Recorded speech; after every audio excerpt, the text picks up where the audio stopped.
Good morning. Good morning. Good morning, good morning. I'm Reverend C.C. Coltrane. Happy Father's Day to all of you. And welcome to Center for Spiritual Living Greater Dayton. We're all about welcome and connection and spiritual evolution here. So if it's your first time here, a special welcome to you and thanks for spending your morning with us.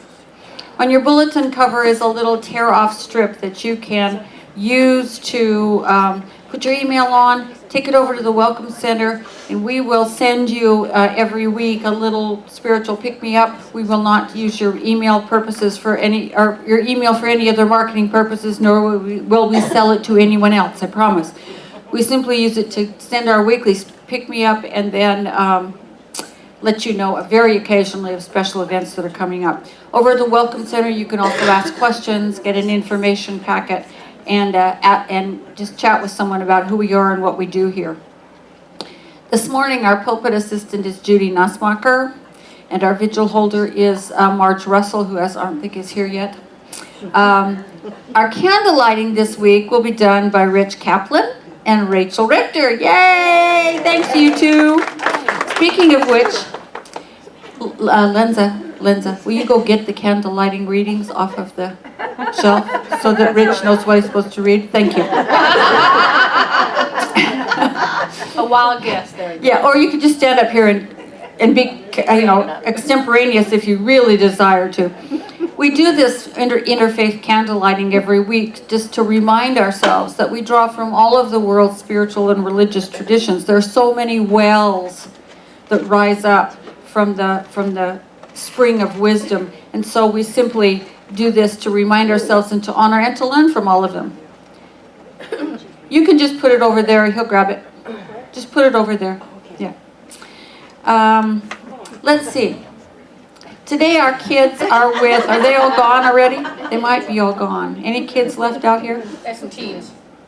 All right, my Mark, Mr. Mark Coltrane, is with the teens and tweens today. And the other Mark Fowler, is with the little kids today. So it doesn't look like we have any. Mark. Oh, there's one teen. You go with the guy on the crutches back there? Anybody else? Oh, there's one. Hi there. How old are you, darling? You're with the other Mark, this guy here. We're not.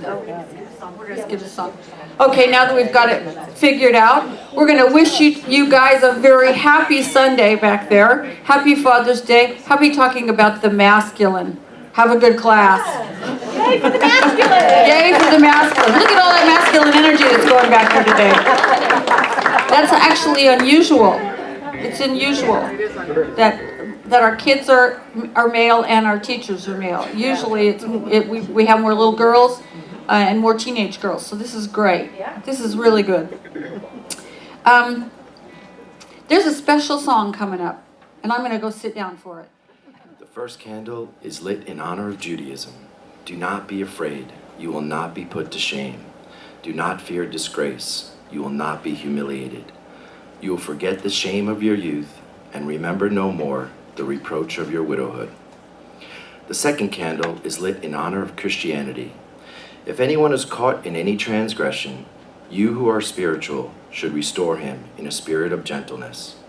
Keep watch on yourself, lest you too be tempted. Bear one another's burdens. The third candle is lit in honor of Hinduism. Every aspect of existence has a purpose. Human meaning involves a fundamental sense of conscientious accountability. All individuals are considered part of the greater whole, which functions well only when each person fulfills his or her obligations. The fourth candle is lit in honor of Buddhism. If with a pure mind a person speaks or acts, happiness follows them like a never-departing shadow. The fifth candle is lit in honor of Jainism. Right faith, right knowledge, and right conduct together is the real path to attain the karmic liberation of oneself. The sixth candle is lit in honor of the Native American traditions. Teach me to trust my heart, my mind, my intuition, the senses of my body, the blessings of my spirit, that I may enter into my sacred space and love beyond fear and thus walk in balance with the passing of each glorious sun. The final candle is lit in honor of Confucianism. Faced with what is right, to leave it undone shows a lack of courage.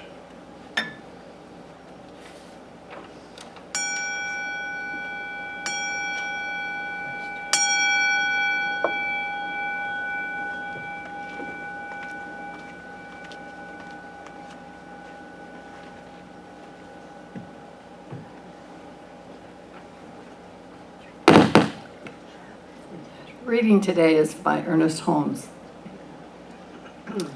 Behind every effect there is a cause. And if this cause is a spiritual idea, which it must be, then it follows that should the spiritual idea be discerned, the physical effect would be like it. The idea is father to the fact. Ideas are real, having the power within themselves to be made manifest. Let's take these words of wisdom deep within and contemplate.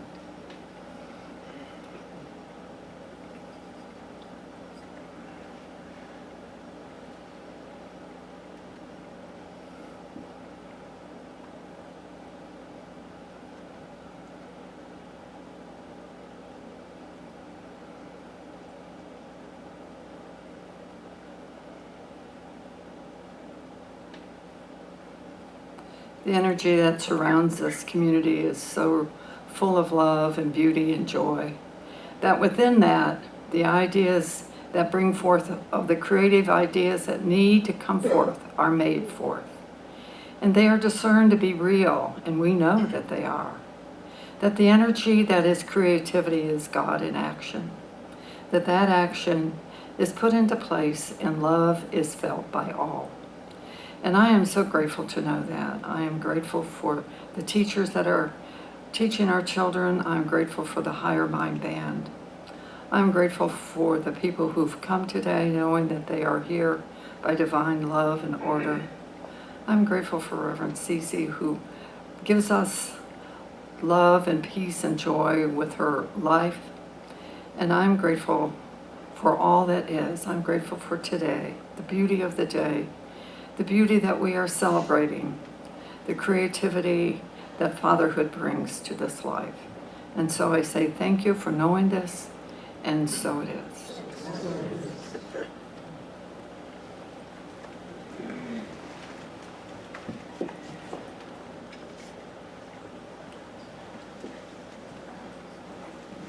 If my batteries run out, I'll just have to shout. That's all there is to it. Oh, yes, here they are. Right in front of me. No, they're good. I forgot to change them before I got sidetracked. So it's Father's Day. This is the day we set aside to give men bad ties and ugly socks, right? Seriously, I found out something really shocking about Father's Day. Father's Day did not become a national holiday until 1972. Mother's Day became a national holiday in 1914. It's a little bit shocking to me. I guess it shouldn't be, because in our culture, one of the things we're really good at is living out of balance, right? We live out of balance. We ignore large parts of ourselves for large parts of our lives. We fail to see the need to elevate fatherhood at the same time as motherhood. And so maybe it's just a part of that sort of imbalance in which we live. But I want to raise up fathers for a minute. You know, the masculine energy of the planet. I grew up when the women's movement was burgeoning, and as a result of that, I learned that men have just as difficult a time being balanced as women do. The pressures on men, the pressures of acculturation, the expectations of our society are different, but they're no less restrictive on men than they are on women. And the result is we all have to undo. We have to untie and get free of the ideas and the beliefs that keep us bound. And so I just want to say thank you to men, to fathers, to father figures, to men in general, for bringing the masculine energy, which is about Get it done. I'll fix that. You'll be fine, sweetie. Here's the plan. I'll protect you. Be strong, kiddo. All those wonderful things. So that was my father's voice, by the way. You know, all the other wonderful things the masculine brings to our world, because it's necessary and it's wonderful, and I really appreciate it. So I just want to say thanks to all of you masculine men who bring that to the visible field for us. We can see it. And I think that what we're all trying to do is to balance the masculine, the forward motion, with the more inward, the more embodied feminine, the nurturing energy that we each also contain. We have all of that stuff inside of us. And when we begin to balance those two, we become fully orbed, fully free, fully alive, fully joy-filled beings. But it's only when we can sort of bring all those things into balance, because the balancing of those energies is what wisdom is all about. It's what spiritual maturity is all about, and it's what transformation is all about. And like any other piece of spiritual growth, it starts right here within each one of us, right? Within each one of us, there's a place that sometimes in meditation, I feel like I can almost reach out and touch. It's the place where life flows into us and fills us, and it's like the wellspring of creativity and power and all of that. And I think it's that Jesus was talking about when he was at Jacob's well, and he talked to the woman and told her, "Whoever drinks the water I give will not be thirsty. Indeed, the water I give them will become like a spring welling up." And it's when we're in contact with that which is welling up inside of us all the time that we become open, I think, to balancing the masculine and the feminine, the father and the mother. You know, we become more God-like, more divine in our nature, because God is all of those things. All of those things. And what we're really all about in this life, I think, is trying to create a well-formed, balanced vessel for all that to flow through.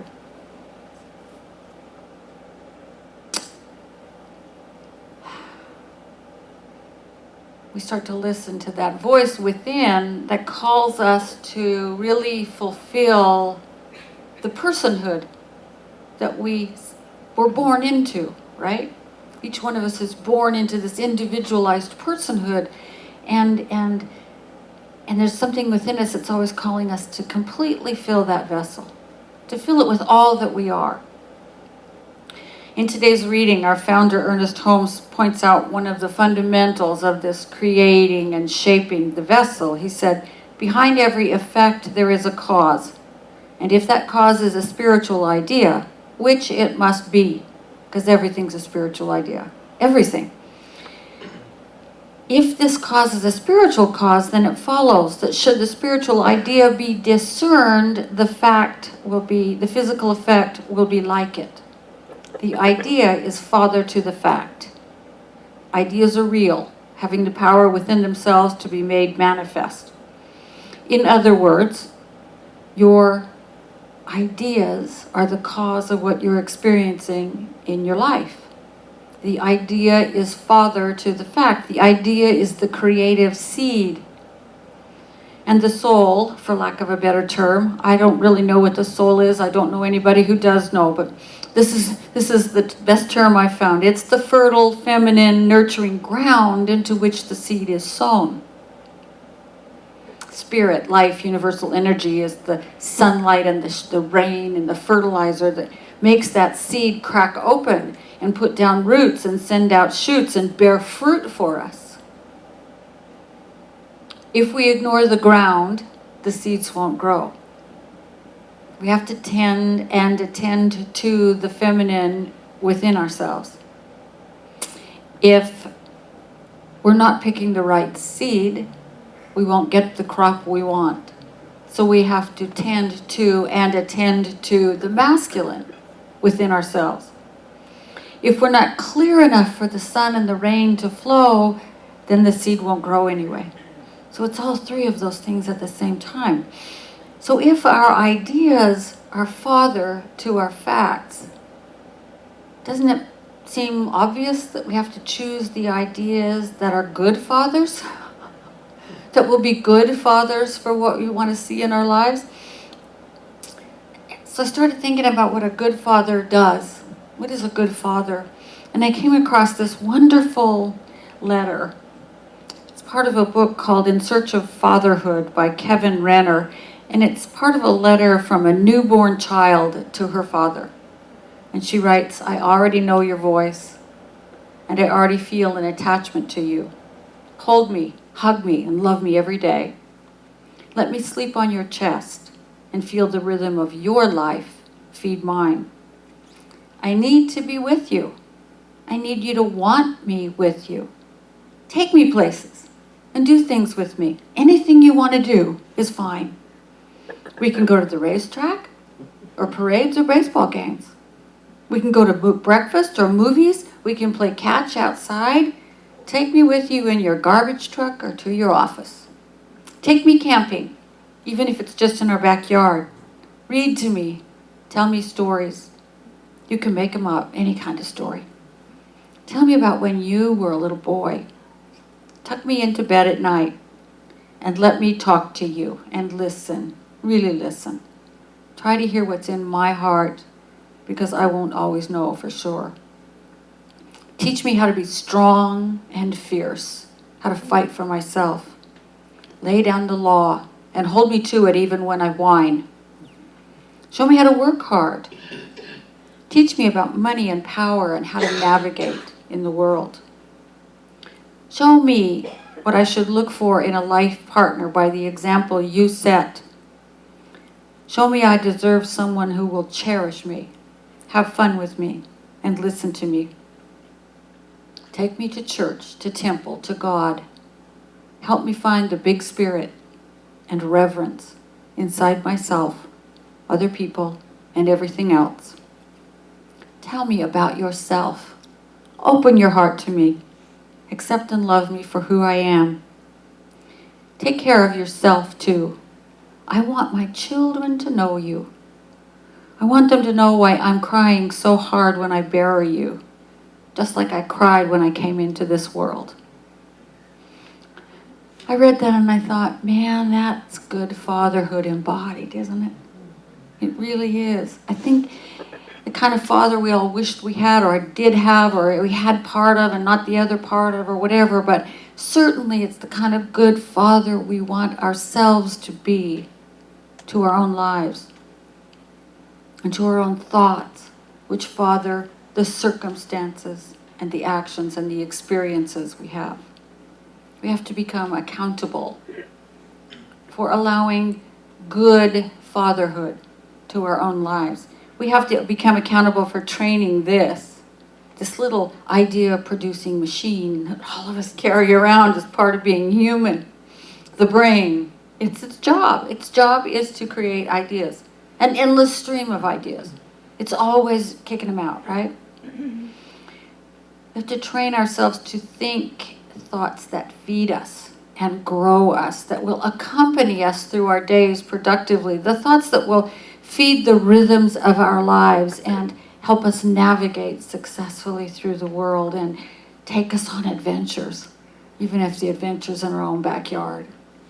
We want to have thoughts that are rich and that show us the big spirit and the reverence within ourselves so that we can see the big spirit and reverence everywhere we look. Our thoughts can help us be strong and fierce when we need to, and soft and welcoming when we need to. The idea is father to the fact. The fact, the experience, the circumstance can either be a beautiful, living, flourishing thing or dark and bent and misshapen. What most of us didn't hear from our culture is that we have a choice as to which it'll be. Nobody told us that we have a choice of what we habitually think, of the ideas we plant in consciousness. Jesus told us it is done unto us as we believe. What we think over and over and over again becomes our belief. And what we believe creates our perspective. Our perspective creates our experience.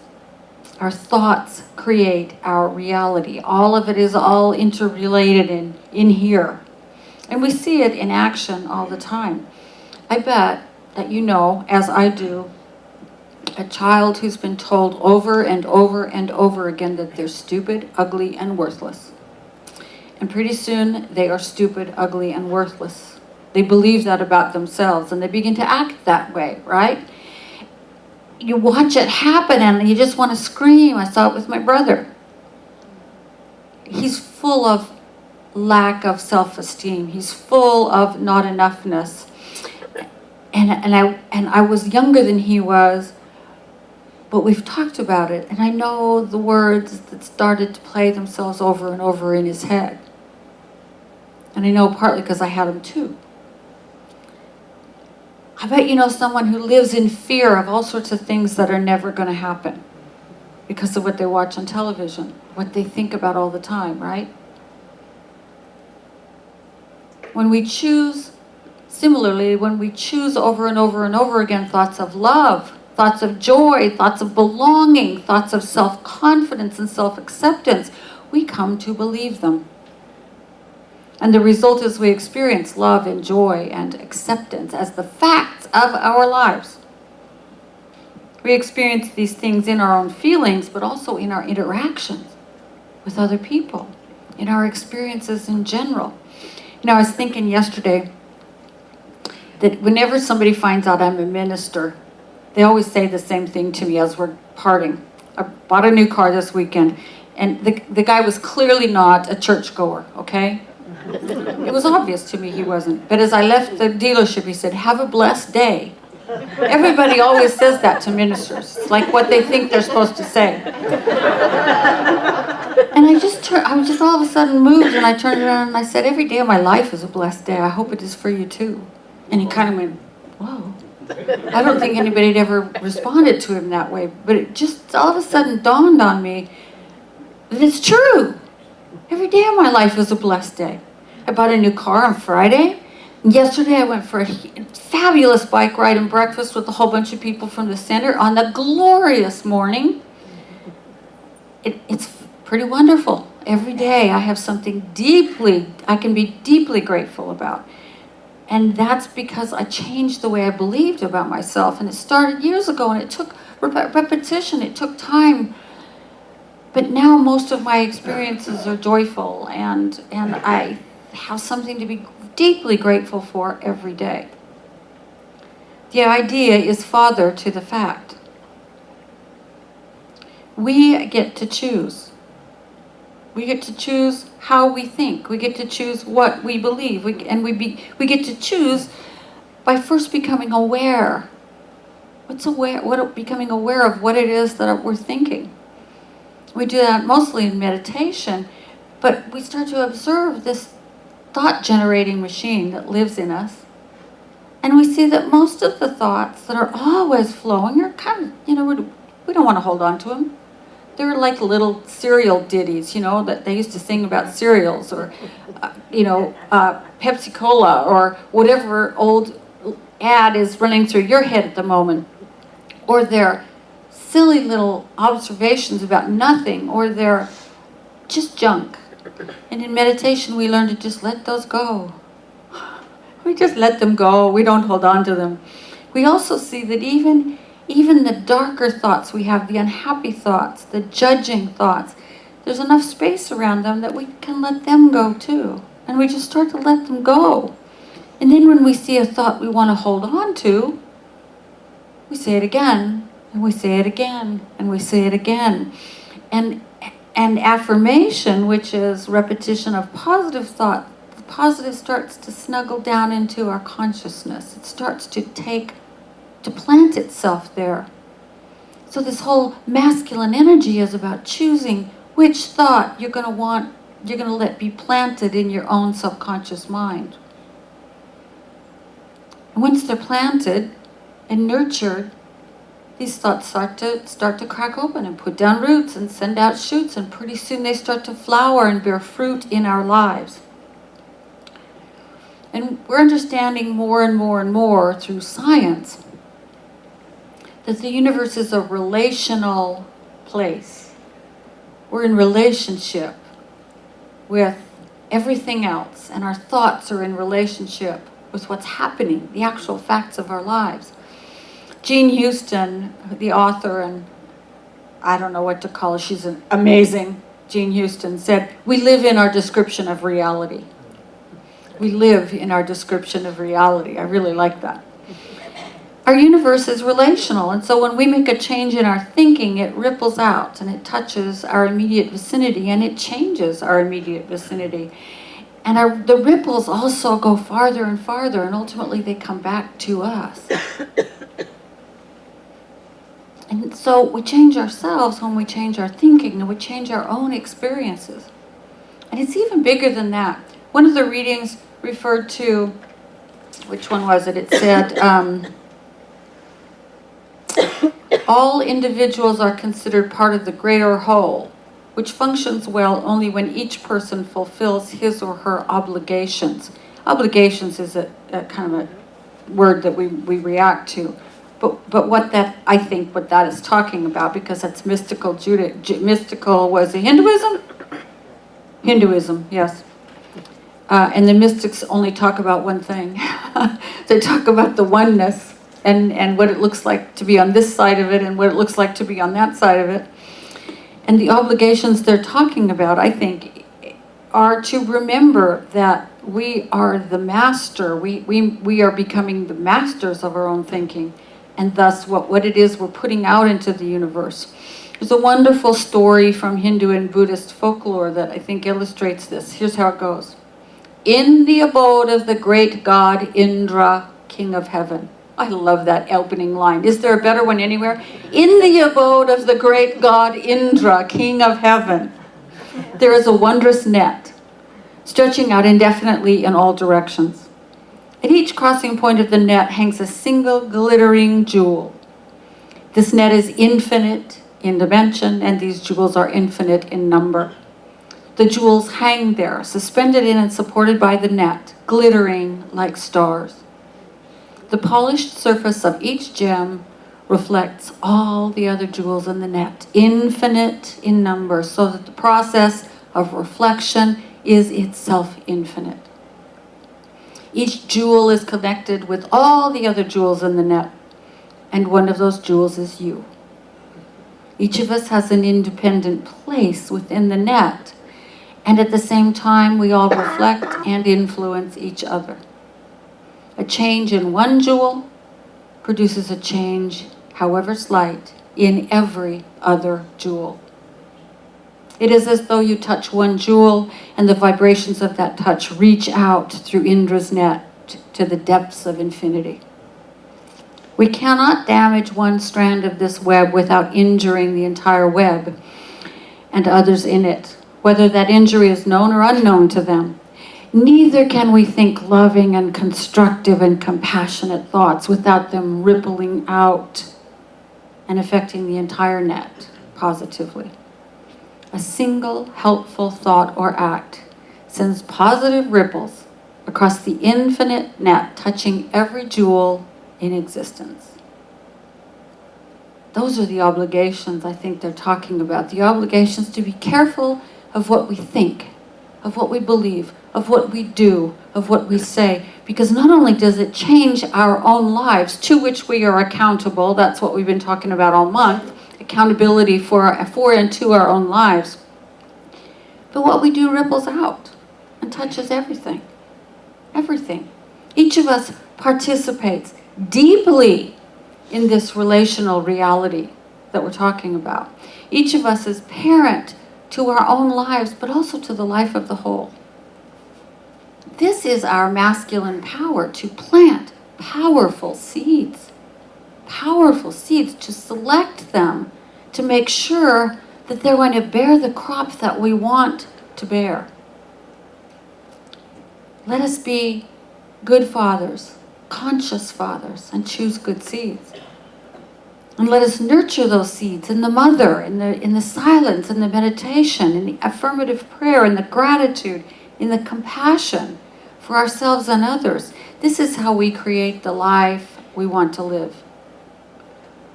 This is how our life touches all the other lives in the net.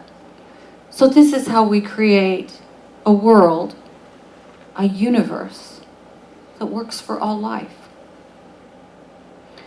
So join me in just turning within for a moment. Let us unite in our consciousness. Let us become aware that there really are no boundaries between any of us, that we are all part of one. That there is only one, that one we call God, Father, Mother, Infinite Spirit, Universe, whatever you choose to call it, there's only one. There's only one life, one presence, one power. And it is this power that has spoken into being, has thought into being all that exists. Every planet and star, every grain of sand, every plant and animal, every rock and boulder. The spaces between the grains of sand and the spaces between the molecules that make up the grains of sand. God is the material and the force, the magnetism and the element that makes up everything. There's nothing outside of it. It is all there is. By whatever name you call it and however you conceptualize it, there is only this one. It lives within each one of us. It is that spark of life that is always pouring into us. It's always flowing through us. And we shape it. We create a vessel that is smooth, well-balanced, and beautiful. And then that life pours through us and out into the entire universe, touching all that it meets with beauty and grace and joy, with happiness, with balance, with peace, with compassion, with well-being. And this is what I know about each one of us, that we are here because we want our vessel to be all that it can be, to fulfill all that it was born to become. That vessel that is all of us, every bit of us.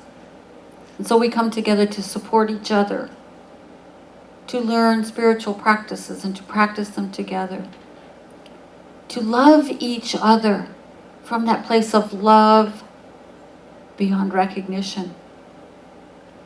And so I know that each one of us simply says yes, becomes more aware, more conscious of all that he or she is thinking, lets the misshapen seeds go, and reaches out to the seeds that will bring more joy, more balance, more beauty, more health, more abundance, more life, more peace, more good.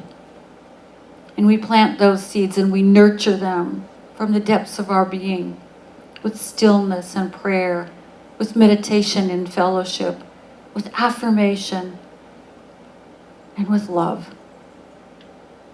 And so this community, individually and collectively, bears beautiful flowers and luscious fruits. Fruits that grow us and fruits that grow our community, fruits that grow our world. Fruits that alter the universe. So I say thank you, God. Thank you for this time together today. Thank you for each person who is here. Thank you for this amazing journey of creating the vessel in which we live. Thank you for life itself. And I simply let these words go in deep gratitude, knowing that the universe, God, infinite spirit, the law by which spirit works, has already heard them, taken them up, said yes to them, and they're coming into form as we speak. So I let it all be, knowing it's all good. And we say together, And so it is.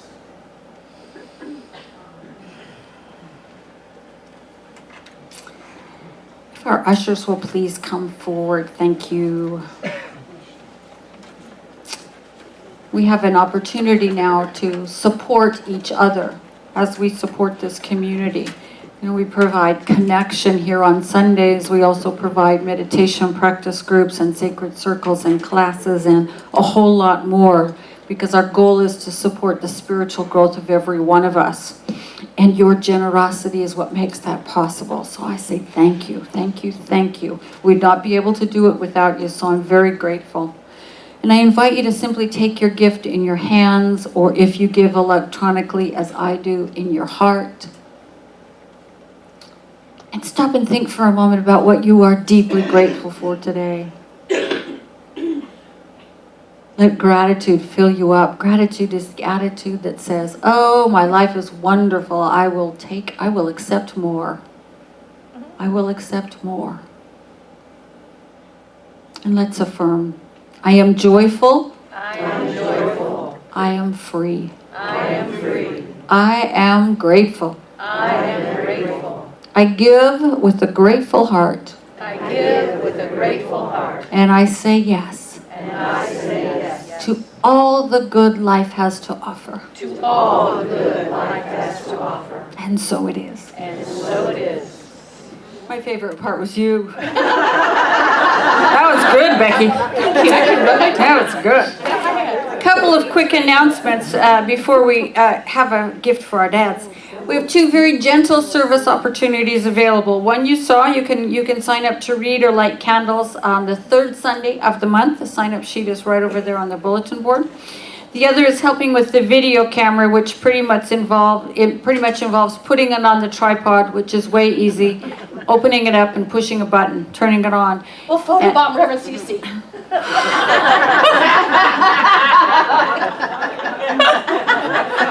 She's just full of it today, isn't she? If you can help with that, you can talk with Jerry Blumgold. I just saw her, didn't I? Jerry's in the back. She's doing vigil. And or Stephanie Stewart, who's not here today but is in the office 3 days a week. The food barrel is over there out front because we want to get at least 2 full barrels of food to the food bank by Sunday, July 9th. I say let's go for 5, shall we? Yeah. Bring in your non-perishable food items and put them in the barrel. On this little flyer in your bulletin, the other side says what they really, really need. So if you can, if you have a can of beef stew in your fridge or in your cupboard, you can bring in, or chili or peanut butter and jelly or cereal or canned or dried dog food or cat food, because they have pets too. Anything that's on this list, please bring it in.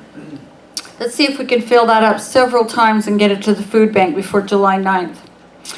This coming Saturday, you can join Linda Andriaco and some other great folks at the VA for a game of bingo. This is really a fun event. The guys down there love it. If you want to meet here at 1:30, I think it's going to rain, so it's a great thing to do on Saturday. 1:30, head down there as a group so that nobody gets lost in that maze that they call the VA. Have a game of bingo with the veterans. They will be really, really grateful for it.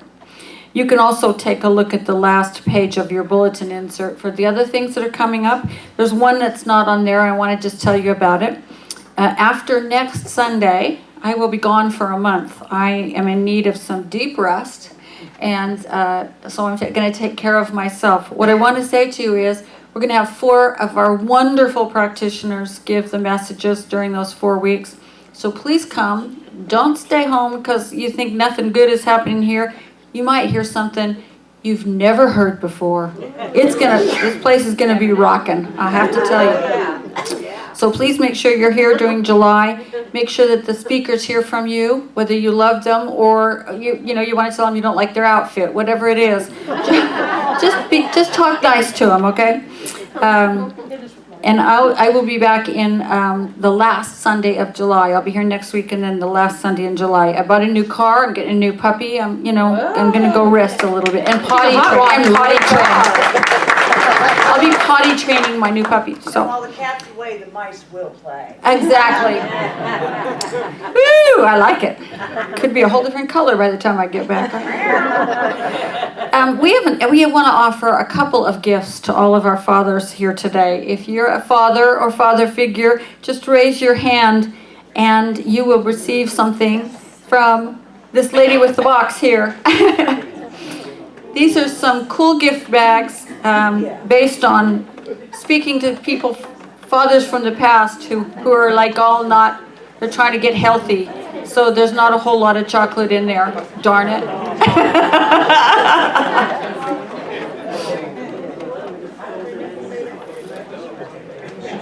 And then Jane has something else to talk to you about as soon as these get passed out. We have lots of goodies for dads today.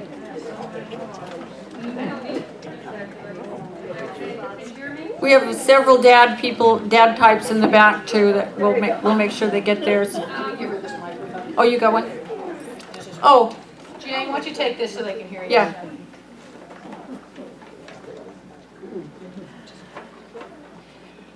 Sometimes it feels like we tag each other, whoever that might be, with Reverend Cece. And today I think I kind of brought something in that speaks to that.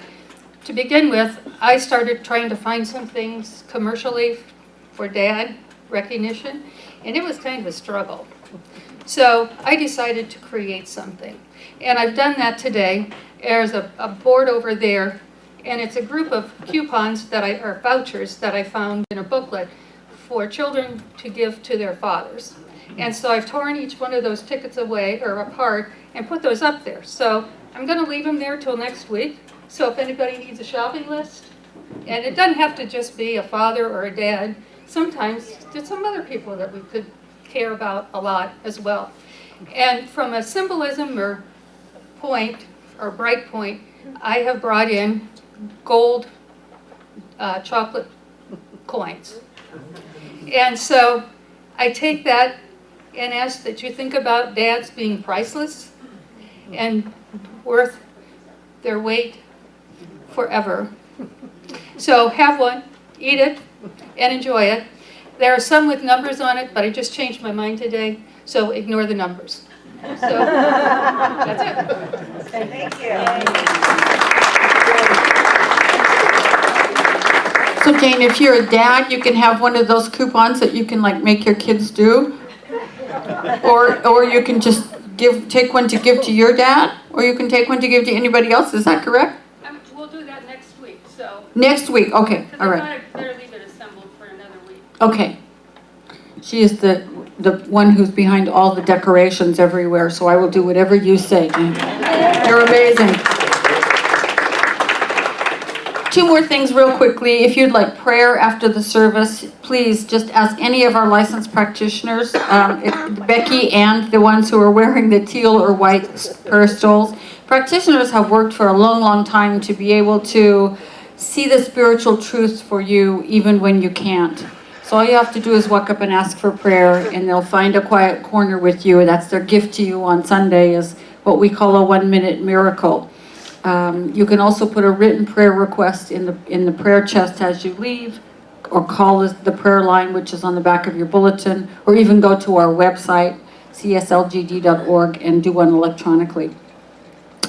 We're at the end. For the first 3 minutes, now remember, don't talk to anybody you know, talk to someone you don't know. Go start a conversation with somebody new. Find out who they are. You'll love it. And don't forget to get at least 10 hugs before you walk out the door. Hugs are good for your mental, spiritual, physical, and emotional health. And also a gold coin. A gold coin. And don't forget your chocolate. Comes in a gold coin form today. Woohoo! Chocolate. Thanks to everybody who is here today. Thanks for everybody who did all the wonderful things for dads. Thanks to the band. You're as always astonishing. Wonderful. Thanks. Oh, you were so sweet. Thank you, baby. Thank you to all the ushers and greeters and the welcome team members and everybody who made this service possible. And thanks most of all to you. I really appreciate your being here. Let's stand for a closing affirmation. And our closing song, which is Holy Ground, another fun sing. Woo. Let's affirm together, my thoughts are good fathers. My thoughts are good fathers To the facts of my life. to the facts of my life. Life is getting better all the time. Life is getting better all the time. And so it is. And so it is. Have an outrageously wonderful week, everybody.